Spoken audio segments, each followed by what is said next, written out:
Iran meluncurkan 12 rudal balistik yang menargetkan fasilitas militer Amerika Serikat di sejumlah negara Teluk. Iran menyebut berhasil menghancurkan fasilitas AS, termasuk hanggar jet tempur F-35, F-15, dan F-16 milik militer AS.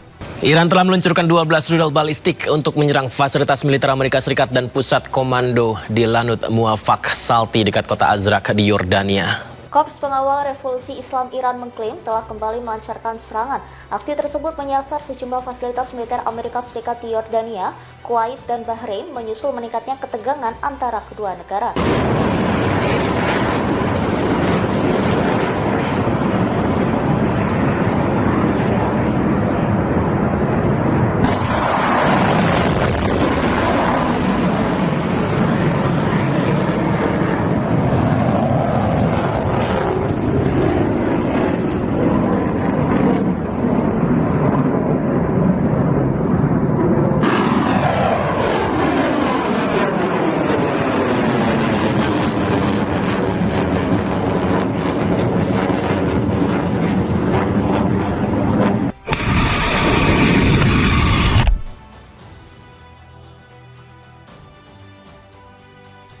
Di tengah bara pertikaian yang terus membesar di kawasan Timur Tengah, situasi justru berbalik arah. Jika biasanya Iran yang digempur habis-habisan, kali ini mimpi buruk justru datang ke Amerika dan Israel. Serangan brutal Iran ke Bahrain, Kuwait, dan Yordania membuat Amerika dan Israel semakin goyah. Ketegangan politik tak hanya terjadi di perbatasan Israel, melainkan seluruh negara Teluk. Pepatah lama mengatakan bahwa api yang dinyalakan untuk membakar lawan kadang justru membakar rumah sendiri. Alih-alih menghancurkan Iran, ambisi perang yang dipaksakan justru membuat Amerika Israel hancur dari dalam. Bagi Israel dan Amerika, situasi ini menjadi tamparan keras di tengah klaim kemenangan yang selama ini didengungkan. Aliansi mulai mengalami keretakan. Klaim kemenangan juga membuat warga Israel menghadapi kekecewaan. Apakah ini klaim kemenangan yang dijanjikan selama ini? Perang yang panjang ternyata tidak menghasilkan rasa aman, melainkan perasaan penuh ketidakpastian. Di belahan bumi bagian lain, aksi protes dan desakan mulai bermunculan. Israel menghadapi kebencian negara-negara di seluruh dunia. Kritik semakin keras disuarakan terutama setelah konflik berkepanjangan. Akankah ini menjadi sinyal berakhirnya dominasi Amerika dan Israel di kawasan? Cetak Gol coba merangkum, Amerika Israel semakin terpojok, Trump pilih tinggalkan Netanyahu sebagai berikut. Sekutu AS Israel digempur Iran, Trump Netanyahu terpojok.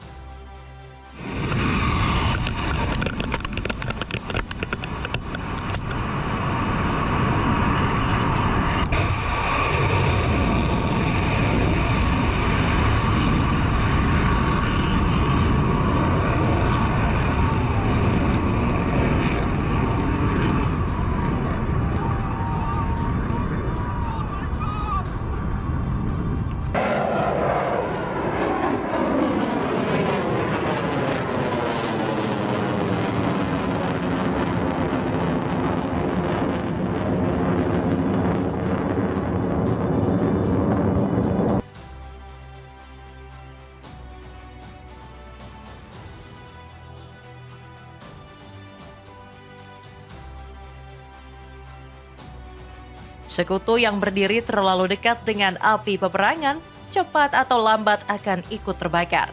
Mungkin inilah yang tepat untuk menggambarkan apa yang terjadi pada Bahrain, Kuwait, dan Yordania hari ini. Iran meluncurkan serangan mematikan ke beberapa pangkalan AS di Bahrain, Kuwait, dan Yordania. Serangan ini sendiri merupakan bagian dari balasan atas serangan Amerika yang terjadi sebelumnya ke wilayah Iran. Pada pertempuran sebelumnya, Iran mengalami kerusakan berat terutama pada pelabuhan dan pulau-pulau strategis. Di sisi yang lain, serangan balasan Iran ini berhasil menyasar armada kelima AS hingga rumah dan mobil di Bahrain. Sedangkan di Kuwait, serangan berhasil mencapai pangkalan udara Ali Al-Salem. Di Yordania sendiri, Iran menembakkan langsung rudal ke instalasi udara Amerika Serikat. Meskipun terdapat kabar bahwa rudal-rudal tersebut berhasil dicegat, namun nampaknya ada beberapa yang berhasil lolos. Selama penyerangan, Teheran mengklaim bahwa mereka menyasar 2 titik strategis milik Amerika Serikat dalam operasi tersebut. Gempuran masif ini semakin membuat Amerika Serikat dan Israel rugi besar. Apalagi pembangunan fasilitas pangkalan militer membutuhkan dana yang cukup besar.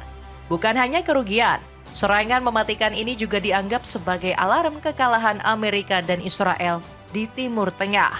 Apalagi Israel tidak hanya menghadapi serangan dari Iran, melainkan juga Hizbullah yang menjadi milisi Iran di Timur Tengah. Tanda-tanda kekalahan ini semakin diperkuat melalui sebuah pernyataan yang datang dari Kolonel Purwawirawan Lawrence Wilkerson. Diketahui ia pernah menjabat sebagai Kepala Staf Menteri Luar Negeri AS. Dalam sebuah wawancara di kanal YouTube, Selasa malam 9 Juni 2026, ia memberikan pernyataan mengejutkan. Perdana Menteri Israel yang Anda kenal pernah berkata, tekanan militer maupun menghancurkan Lebanon Selatan tidak akan bisa menjatuhkan Hizbullah. Benar juga, dia mantan Perdana Menteri. Tapi sekarang Benjamin Netanyahu terjepit, benar-benar di antara 2 tekanan besar. Lawrence mengatakan bahwa Donald Trump telah gagal kali ini. Ia tidak hanya gagal memenangkan peperangan, melainkan memberikan keamanan bagi Israel. Jadi apapun yang Israel lakukan, dia tetap kalah, ujar Lawrence. Kebuntuan yang disampaikan oleh Lawrence ini nampaknya tidaklah meleset. Pasalnya tepat pada tanggal 11 Juni 2026, Trump menyatakan bahwa perang dengan Iran telah berakhir. Saya tidak tahu apakah Anda sudah mendengarnya, tetapi kami mengakhiri perang hari ini, ujar Donald Trump melalui CNN. Trump mengklaim bahwa mereka membatalkan serangan setelah tercapai kesepakatan yang akan ditandatangani. Kesepakatan tersebut dikabarkan akan ditandatangani di Eropa dan terdapat beberapa poin yang masuk dalam kesepakatan.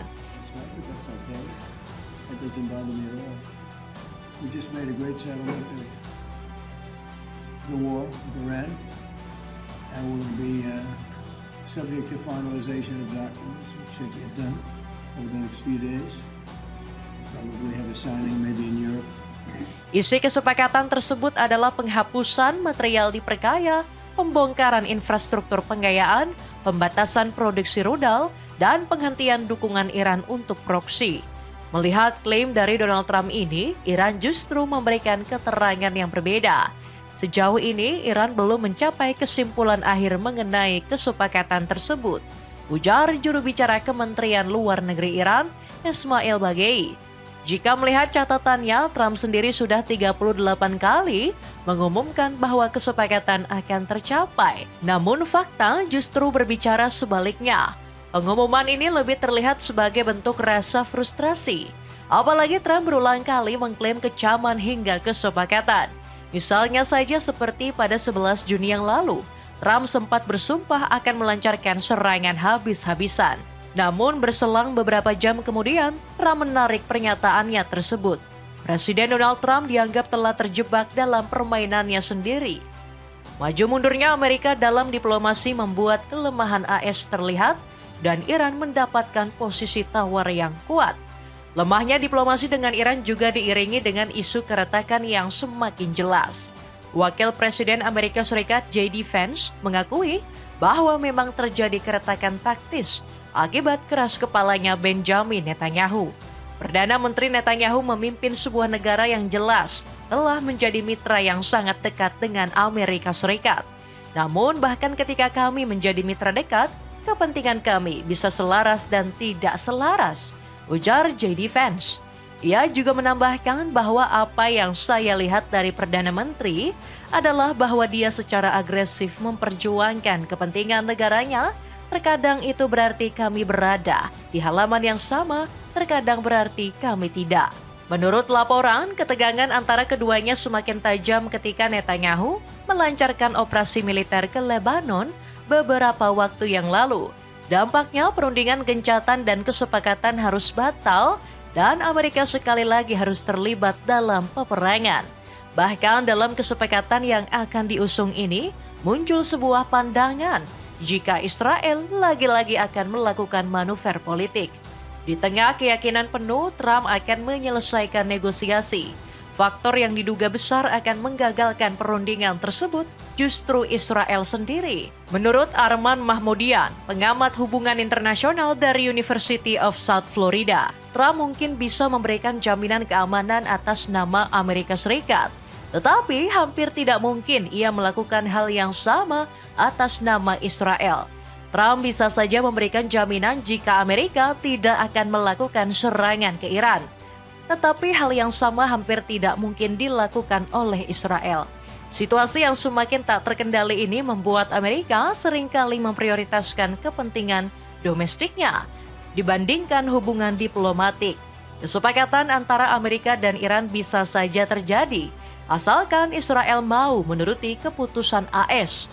Sekarang muncul satu pertanyaan, apakah Israel benar-benar menginginkan perundingan itu terjadi? Warga Israel marah Netanyahu gagal klaim kemenangan. Ibarat kata pepatah, ketika Amerika sibuk memadamkan api, Israel justru meniup bara.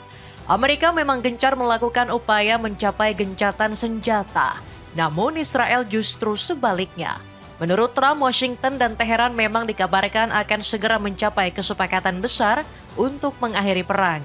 Trump pun sempat mengklaim mengenai nota kesepahaman, namun Israel justru menganggap bahwa mereka bukan bagian dari perjanjian.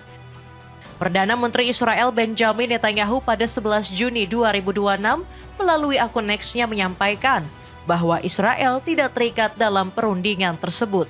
Jika melihat dari kacamata Israel, apabila Netanyahu mengakui bagian dari perundingan sama saja dengan menyatakan bahwa Israel telah kalah. Tujuan perang tersebut sebenarnya adalah dalam rangka menghilangkan kekuatan-kekuatan yang dapat mengancam Israel. Sayangnya perjanjian tersebut nampaknya tidaklah seperti itu. Apalagi Netanyahu sedang mengalami krisis popularitas. Kewenangan total yang selama ini ia janjikan membuat warga Israel kecewa. Mengutip dari Financial Times, menyoroti bagaimana terjadinya peningkatan kekecewaan di kalangan warga Israel. Peningkatan ini terjadi akibat gagalnya Netanyahu mewujudkan kemenangan total dalam berbagai konflik yang melibatkan Israel. Kegagalan ini padahal sudah dibarengi dengan operasi militer terus-menerus ke wilayah-wilayah Iran. Warga Israel memang mayoritas mendukung invasi yang dilakukan, namun keinginan Amerika untuk mencapai kesepakatan telah membuat mereka jauh lebih kecewa. Terlebih setelah sebelum-sebelumnya Netanyahu sangat mengagung-agungkan Amerika sebagai sekutu setia. Netanyahu menyampaikan bahwa ia memiliki hubungan yang dekat dengan Donald Trump. Bahkan dalam beberapa kesempatan, Trump sering melibatkan Netanyahu dalam perbincangan militer. Financial Times juga mencatat biaya perang yang tidak sebanding dengan hasil di lapangan membuat masalah semakin runyam. Analis politik yang pernah menjadi staf Netanyahu, Afif Bushinki menyampaikan bahwa Netanyahu dalam posisi yang sulit.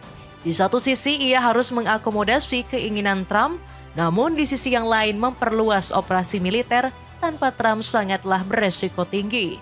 Jika dianalisis, masalah Israel ini nampaknya tidak hanya datang dari dalam negeri dan dengan Iran serta sekutunya saja, melainkan dengan seluruh dunia. Rompi Parasut mencegah kamu dari masuk angin saat berlibur. Cek linknya untuk mendapatkan harga termurah. Dibenci seluruh dunia. Hal ini terlihat dari kabar baru-baru ini yang menyebutkan jika Israel telah dicap sebagai negara yang paling banyak diboikot oleh seluruh dunia.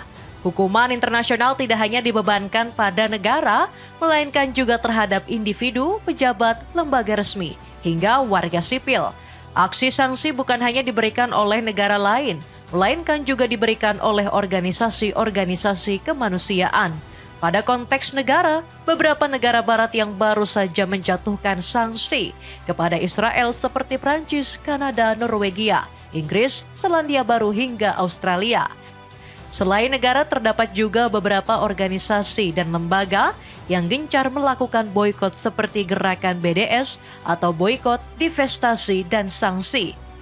Selain itu ada juga Aliansi Hak Asasi Manusia Global yang berisi 67 organisasi internasional dan Komite Jaringan Hak Asasi Manusia. Nampaknya sanksi yang diberikan ini juga meningkat seiring kebencian kepada Israel. Sebuah jajak pendapat Global Country Perceptions 2026 yang dirilis oleh lembaga riset Niradat menyebut bahwa Israel adalah negara nomor 1 paling dibenci di dunia. Penelitian ini melibatkan sekitar 46.667 responden dari berbagai negara. Diperkirakan ada 129 negara dan 3 organisasi internasional yang dilibatkan. Pandangan negatif ini tidak hanya terjadi pada Israel, melainkan juga sekutunya Amerika Serikat. Negeri Paman Sam itu ikut menciptakan citra buruknya. Penurunan citra Israel semakin parah setelah agresi yang dilakukan pada tahun 2023. Krisis kemanusiaan, konflik berkepanjangan hingga pelanggaran hak asasi manusia membuat citra Israel semakin memburuk.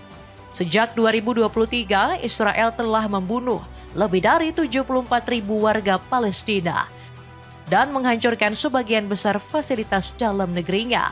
Padahal Israel sudah menggelontorkan biaya yang sangat besar untuk memperbaiki citra baiknya. Memang sudah menjadi sebuah rahasia umum jika Israel memiliki agen-agen di seluruh dunia untuk memperbaiki citra positifnya. Namun nampaknya hal tersebut tidaklah berpengaruh lagi. Setelah rentetan kejahatan kemanusiaan Israel, negara tersebut harus menerima karmanya. Tindakan kekerasan ini tidak hanya menyasar kaum muslimin, melainkan juga umat dari agama lain. Seperti ketika beredar video yang menampilkan aksi kekerasan terhadap seorang biarawati di Yerusalem pada April yang lalu.